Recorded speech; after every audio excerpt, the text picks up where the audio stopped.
ba nakapag-bike na tayo ng Lucel na ano, maaga? Oo. Madaling araw. Ha? Madaling araw.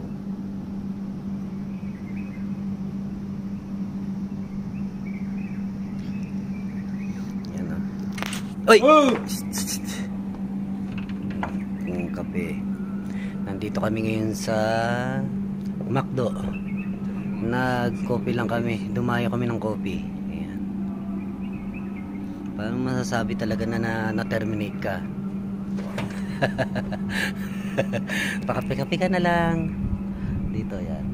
Nasa ano, para kami nasa village. Ito puro mga bahay yan. Bahay. Yung mga paligid. At nandito ako. Nakaupo ako dito habang nagkakape. Ito kape ko.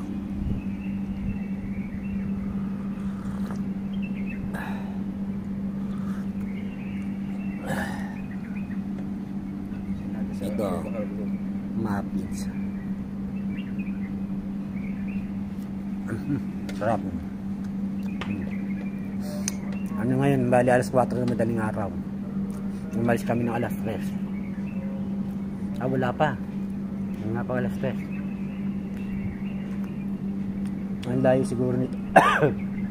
Ang layo siguro nito ay ano, mga San Pablo.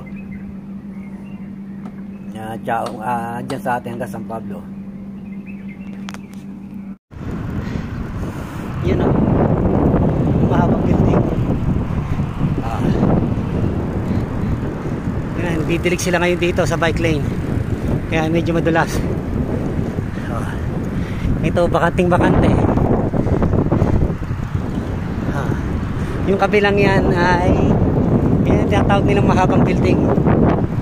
Siguro may 3 kilometro yata yung building na ito. Doon. Yan. Yan. Takot na taklog, natatakot mangitim eh. Siyempre, kailangan natin mag-save ng kulay. Lalo yung kasama ng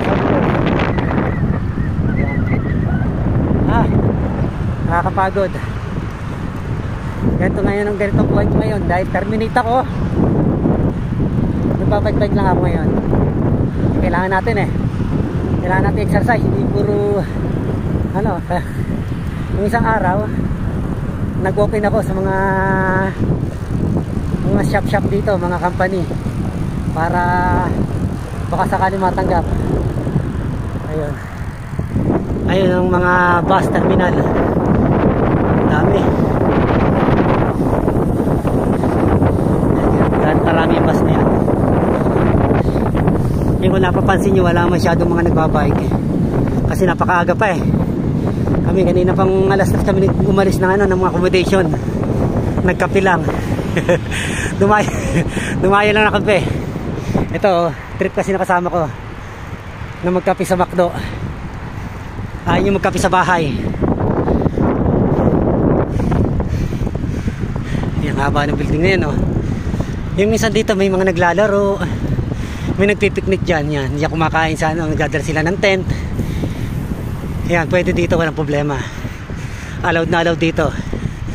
Basta yung mga kalat, itatabi nyo, ilalagay sa tamang lagayan. Yan, sige, bye-bye na.